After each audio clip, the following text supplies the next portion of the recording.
to today's episode of Daily Musings. I am Allysia, and I'm getting nerdy today. I'm going to be exploring the concept of RPGs and thinking of ourselves as characters. And if we were an RPG character, what would our attributes be? It's a fun little thought experiment. I really like trying on different frames as a way to explore myself, explore other people.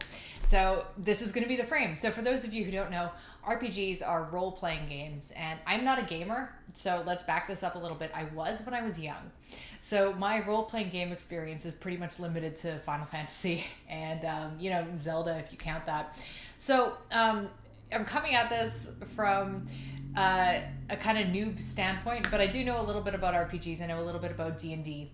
And so one thing in these games, in a role-playing game, you have a cast of characters who have various attributes. So for example, you have warriors or fighters who, or paladins who like fight for good. They're like light warriors, but they're like physical and they can, annihilate you. You have monks, you have thieves who are tricksters and who kind of spice things up a bit. You have different kinds of magicians and things like that, all with their different types of qualities. So some are higher in intelligence, some are higher in charisma, some are higher in physical strength, and so on. So I was thinking about it today. I'm like, actually haven't figured out my own answer yet, but let's go along the journey together. I was thinking, what kind of RPG character would I be? So let's start by laying out the 6 different categories of attributes that Dungeons and Dragons use, just because I think it's such a classic, pretty familiar role-playing game. And I like their 6 choices. It's nice and simple. So they have 3 physical characteristics and they have 3 mental characteristics. So the physical ones are strength, constitution, and dexterity. So constitution would be something like stamina or overall good health. Strength would be power. Dexterity would be your agility and balance and things like that. So these are all very physical. And then for the mental traits, the 3 would be intelligence, wisdom, and charisma. So separating intelligence and wisdom from, like, intelligence is more like a rational, logical thing, like a way of reasoning, deductive powers, whereas wisdom is more insight and self-awareness. And charisma, of course, is your persuasiveness, your ability toward leadership, and so on. So in D&D, to my understanding, these stats range between, say, a 3 and 20. 3 being super, super low, 20 being like the highest you can hope to achieve. And most humans would have like baseline statistics around 10 or 11. So some people are going to be naturally better endowed in some areas than others. And that's where it comes into the trope time. So I'm going to just name out some of these tropes, and we're going to talk about them a little bit more. But these are the character tropes, the types of characters you can play in these games. So you could be a barbarian, a bard, a cleric, a druid, a fighter, a monk, a paladin, a ranger, a rogue, which I like calling them thieves better, sorcerers, warlocks, and wizards. Sorcerers, warlocks, and wizards. There's a lot of magic class. There's a lot of magic in Dungeons and Dragons. So I'd be curious to know how many of you out there would identify with the sorcerer type personality. I myself always identified with the white mage, which is in Final Fantasy terminology would be like the healer. Red mages are cool too, because red mages are all about, they're kind of like they do black magic and white magic. So they're fighters with magic and they're healers with magic, so they're kind of cool. And then black mages are just like scary guys. Like they're just all about the destruction and chaos. So anyway, those are different types of character classes. And what I thought was interesting was to think about, okay, well, what characters are high in intelligence, for example? So the kind of character that would be unusually high with their logic and reasoning powers. Well, in the Dungeons and Dragons world, that would be a wizard. So a wizard is someone who can use magic. I believe I actually have I have a really interesting, fun list on here. So a wizard would be for players who enjoy appearing intelligence, piecing together repertoires of spells, and offering knowledge on a variety of topics. So this is if you were actually going to be like sitting down and playing D&D, but just to give a little bit of context.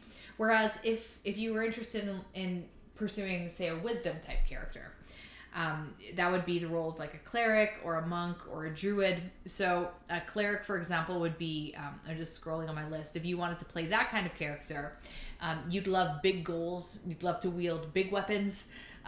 They lean on Dungeons and Dragons' religion system to explore mortality and strong incentives for or against killing. Now, I just want to zoom out for a second. I really like talking about this, not for like kind of the granular microscopic nerdy reasons, but more from uh, just a way to think about living your life. So if I think about, oh dear, that's a big N. So if I think about, well, what if I was a cleric? What if I was, this was like like a Myers-Briggs thing where I'm an ENFJ, but what if I was like a cleric? It's just another classification system. So the idea of exploring morality. Okay, cool.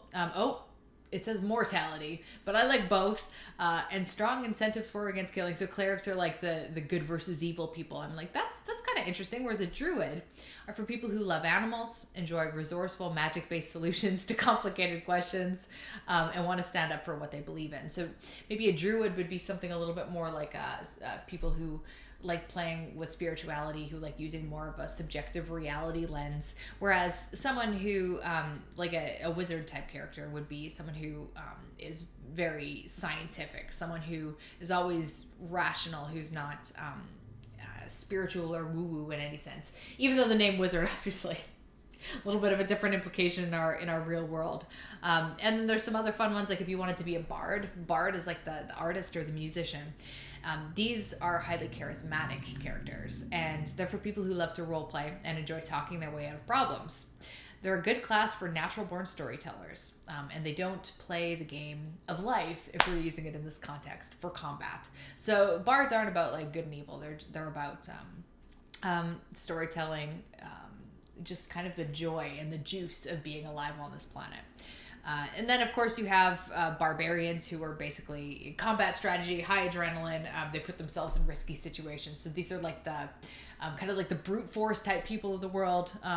I could see that being fun in a game, maybe not so fun in real life. We have monks, who it's like a hybrid of physical strength and magic. So it's like a combo with the two.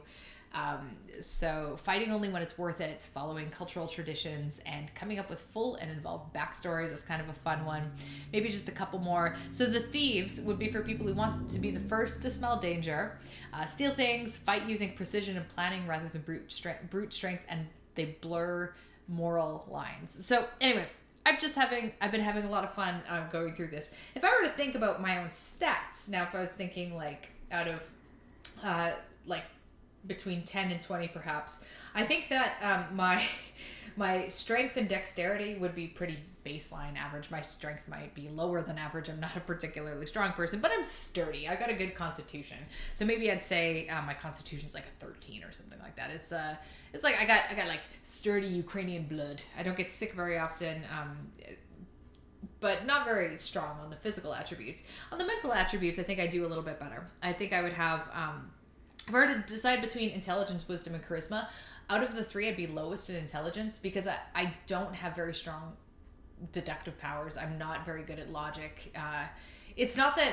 I would say I'm average at these things. I'm much better in the... I don't like calling it this, applying it to myself, but I'm much better at the wisdom category. So this is when you're introspecting.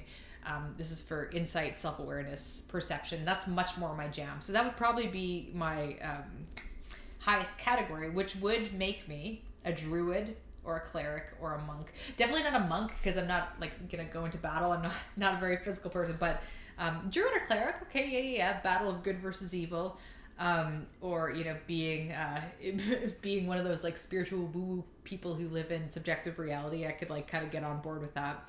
And then of course, if charisma was a higher stat, that works well with being a bard, a musician, as I am. So anyway, this was just a fun little template to play around with. I just like, I like doing random little exercises like these, just trying on new frames, new ideas. Had a little bit of fun with this one, so I thought you might too. I'll catch up with you guys later.